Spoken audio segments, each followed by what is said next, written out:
Radek left this link in his comments on one of my videos, and it's got updated information on Australia's bail-in. So let's have a quick look. What is the actual bail-in? Well, here's the legislation, and it's where they're going to take your deposits, and it's called the Financial Sector Legislation Amendment, Crisis Powers and Other Measures. Now, this was passed by 7 senators on the 14th of April last year by voice voting only, not by hands, because they didn't want to put their identified as having got this law through, because this law is the singular most damaging law for all Australians, bar none. This is it. There's lots of other bad laws and other policies they have, but this one's the worst. And I like this bit down here: an act to amend the law in relation to the financial sector and for related purposes, which is the bail-in. Now, if we come back to here, this is from the CEC, Citizens Electoral Council. The mainstream media do not report on this. You won't hear it anywhere on Squawk Back Radio or anything like that, or on mainstream TV. In fact, if you try to ring up, say, Ross Greenwood on 2GB and say, "Oh, listen, Ross, I just wanted to have a quick talk about this legislation," you would not get. You pretend you've been disconnected, or you just hear beep beep. You would not get on. Now, what it says here, as it stands now, see, Radek has given an update, but as it stands now, or prior, was that bank does not include extraordinary deposits from being converted into worthless shares or written off to prop up failing banks, which is, as some politicians assumed, it doesn't exclude it. So they can do it if they want to, but this IMF, what it says, a full statutory bail-in regime that explicitly includes seizing deposits to prop up failing banks. So that's the difference. So thanks for that update, Radek. And anyone who thinks that this legislation is just, in amongst thousands of other pieces of legislation, it doesn't really matter, and have just bought it in as a contingency. They bought this in because they intend on taking your money, just like they did in Cyprus, just like they did. The Polish pension funds got raided by the banks.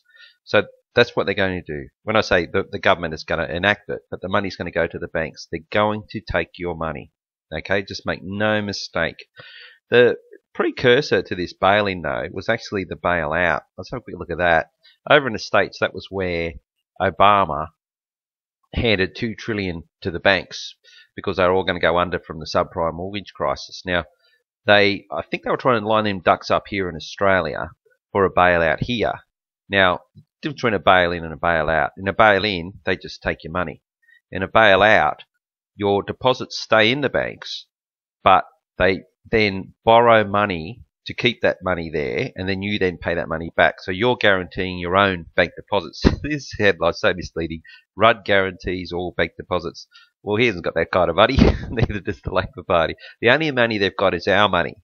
So when the headline says Rudd guarantees all bank deposits, no, he's going to borrow money from the international banks to keep the banks. It's not like he's going to let the banks go under and then just mail you a check. That was never going to happen.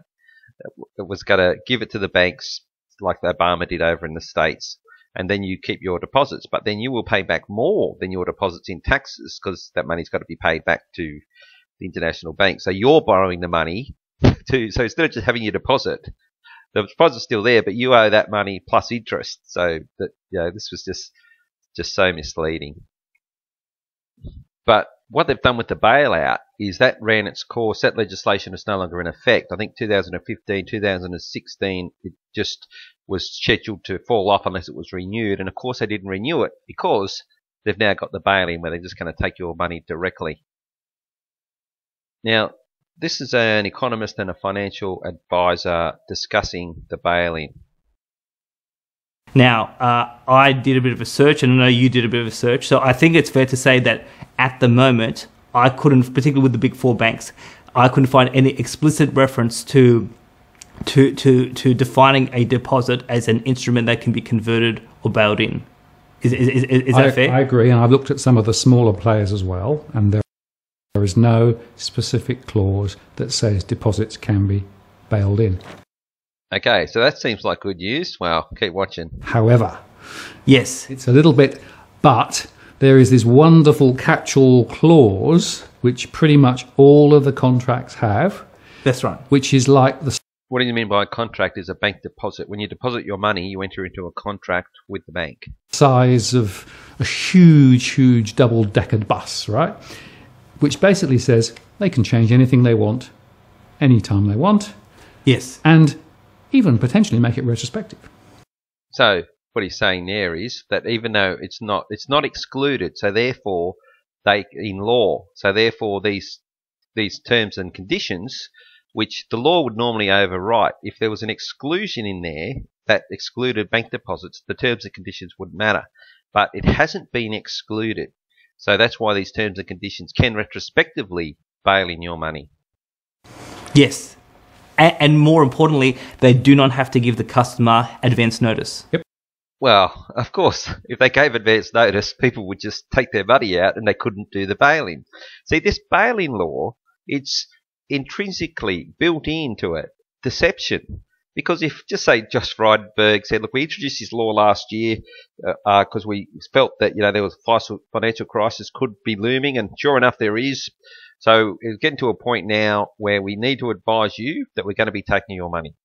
So next Friday at 5 p.m, all bank deposits will be subject to, say, a 50% tax. We're just going to take 50% of them, or 60 or 80% of them, and they might take the whole lot. Could you imagine? Could you imagine?